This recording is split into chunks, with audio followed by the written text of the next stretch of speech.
Assalamualaikum warahmatullahi wabarakatuh. Alhamdulillahirabbil alamin. Allahumma sholli ala sayyidina Muhammad wa ala ali sayyidina Muhammad. Sahabat Tombo Ati TV dimanapun berada, semoga kalian semakin membaik dan semakin kuat, semakin tenang, semakin nyaman, semakin bahagia, semakin sehat sempurna. Dengan izin Allah, kesehatan kita ini menjaga diri kita untuk tetap hidup dan panjang umur. Amin ya robbal alamin. Kita akan berani lagi, kita akan percaya diri lagi, kita akan dapat membahagiakan orang-orang yang kita cintai. Ayo, semangat teman-teman. Bagaimana keadaan kalian sekarang? Kabar kalian? Mohon maaf agak lama saya tidak upload video karena kesibukan dan juga karena ada pekerjaan yang lain juga. Teman-teman dimanapun berada, pada kesempatan hari ini saya mengingatkan diri saya sendiri dan juga mengingatkan kepada kalian semua. Dan tentunya kita saling ingat mengingatkan, wa tawassaw bil haq wa tawassaw bis sabr. Ingat mengingatkan di dalam kebaikan dan juga ingat mengingatkan di dalam kesabaran. Teman-teman dimanapun berada, jika sensasi datang, bagi yang terkena anxiety psikosomatis, tentunya akan merasakan sesuatu yang aneh atau seakan-akan rasa cemas atau sensasi cemas itu muncul dengan dipicu dengan adanya rasa-rasa sensasi di tubuh kita, di tubuh kalian yang kena anxiety. Sakit apa sedikit saja membuat kita cemas seperti itu. Tapi teman-teman jangan khawatir, memang seperti itu. Jadi yang di saat yang sudah sembuh, misalnya sudah agak sembuh, sudah mendingan, sudah beberapa hari enak, tapi setelah ada sensasi apa kayak gitu, kita merasa merasa seolah-olah wah jangan-jangan ini akan kambuh seperti kemarin, seperti itu. Tapi tenang teman-teman, memang seperti itu yang anxiety psikosomatis, dan itu siklusnya tidak akan lama, itu sensasinya itu tidak akan lama.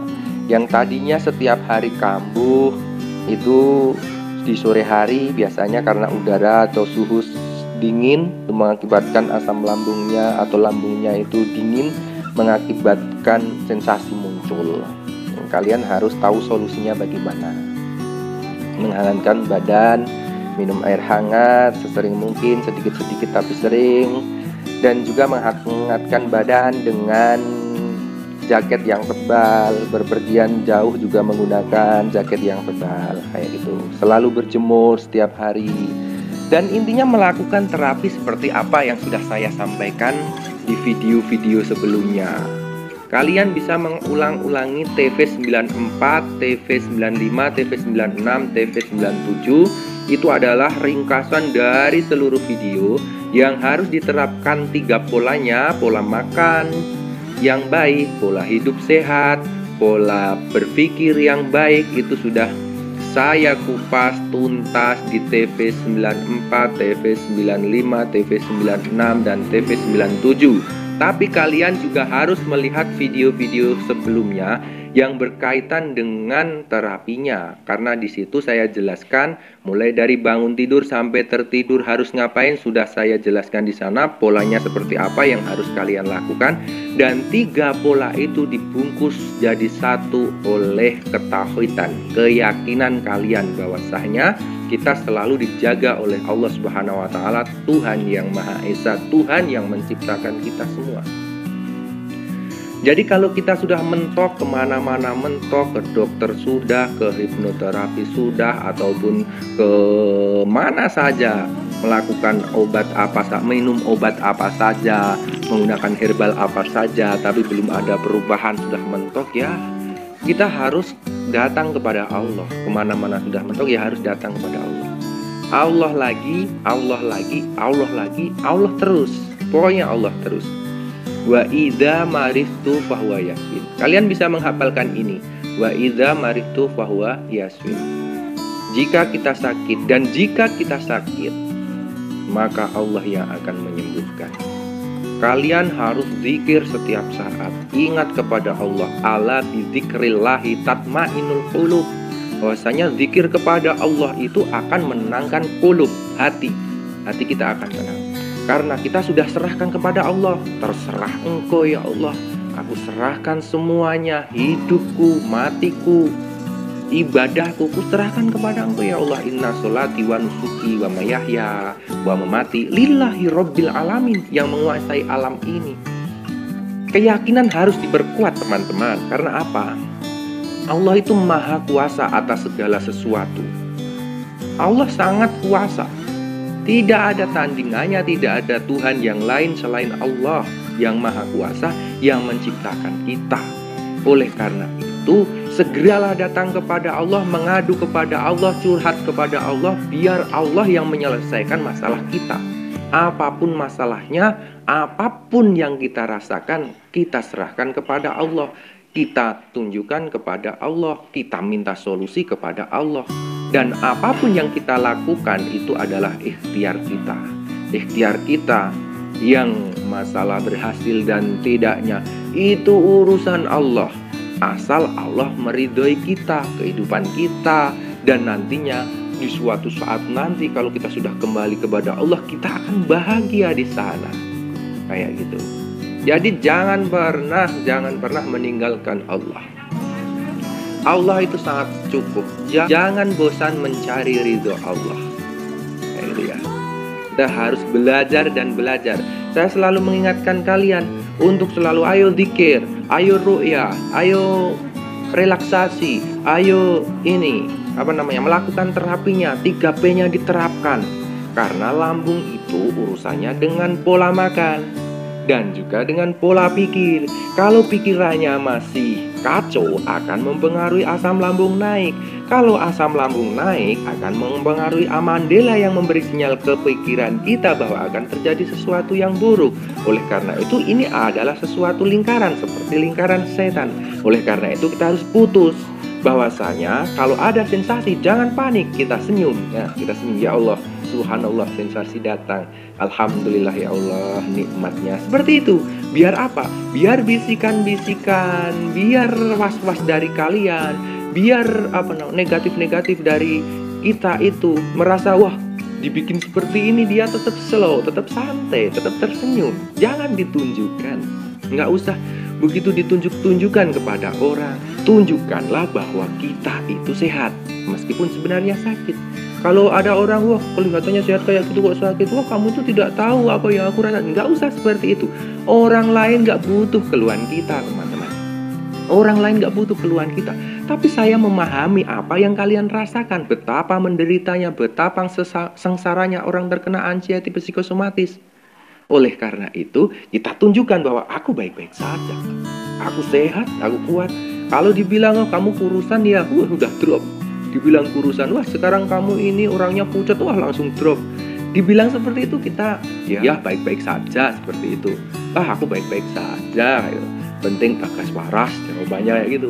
Yang penting sehat, seperti itu. Meskipun sebenarnya belum sehat, tapi dengan kita menanamkan aku sehat, aku kuat, aku tenang, aku nyaman, itu akan direkam oleh alam bawah sadar, sehingga terjadi bahwasanya kalian memang sehat betul.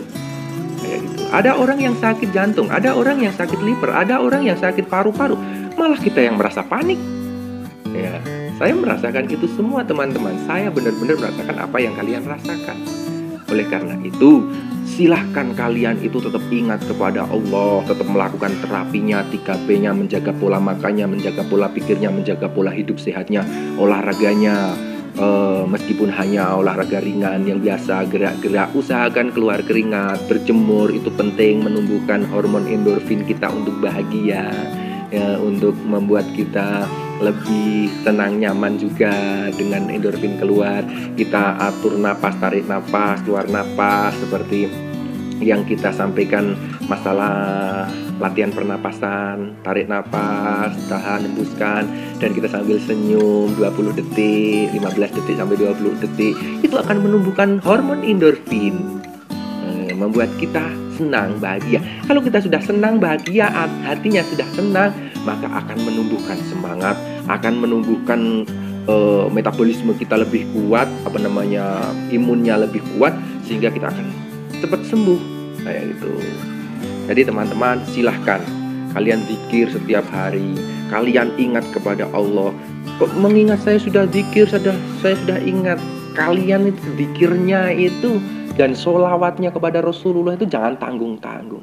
Meskipun tidak dijelaskan secara jelas bahwasanya kita berzikir harus berapa ya. Misalnya kita bersolawat sehari berapa kali, misalkan itu sebenarnya kita tidak bisa menghitung seperti itu. Tapi para ulama itu menyarankan, atau bahkan ada yang kamu harus 1000 berapa, baca ini, harus ini. Aturan seperti itu sebenarnya hanya melatih kita biar benar-benar kalau kita sholawat itu benar-benar khusyuk. Kalau kita sholawat sekali, kalau kita zikir sekali, itu belum sampai atau belum khusyuk, belum masuk ke alam bawah sadar, itu belum masuk ya. 2 kali belum masuk, 3 kali belum masuk, 4 kali, bahkan para ulama melakukannya ribuan kali, sholawat ribuan kali setiap hari, zikir ribuan kali setiap hari. Itu biar masuk ke alam bawah sadar. Nanti sampai ke 60 belum masuk, 70 belum masuk. Oh, kira-kira yang mana yang masuk ya? Yang khusyuk kepada Allah, yang masuk ke alam bawah sadar, benar-benar kita yakin, dan itulah namanya khusyuk. Ya, khusyuk kita zikir kepada Allah, itu yang akan benar-benar membuat alam bawah sadar kita itu tertanam, sehingga kita akan benar-benar diridhoi Allah, dan kita akan dijaga Allah, dan kita akan segera disembuhkan oleh Allah. Misalkan kalian menyebutkan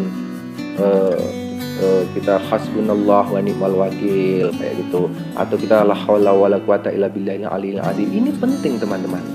Jangan hanya sekali, 2 kali, ribuan kali, sambil menepis sensasi. Saya akan berzikir hasbunallah wa ni'mal wakil, ni'mal maula wa ni'man nasir. Terus ulangi terus sambil menepis sensasi-sensasi. Atau sambil istighfar biar dosa-dosa kita diampuni oleh Allah. Kalau kita sudah diampuni oleh Allah, maka akan segera apa yang kita minta itu segera dikabulkan, karena kita orang yang sudah diampuni dosanya. Istighfar, astagfirullahaladzim, astagfirullahaladzim, astagfirullahaladzim, innallaha ghafurur rahim, astagfirullahaladzim. Bahkan Nabi Muhammad SAW yang sudah diampuni dosanya, yang sudah tidak mempunyai dosa, yang sudah dibersihkan dosanya, setiap hari istighfar minimal 70 kali. Apalagi kita, teman-teman. Ayo, zikir yang banyak, sholawat yang banyak, itu ada manfaatnya, itu ada pengaruhnya. Nah, bahkan ini yang coba kalian menghafal inilah.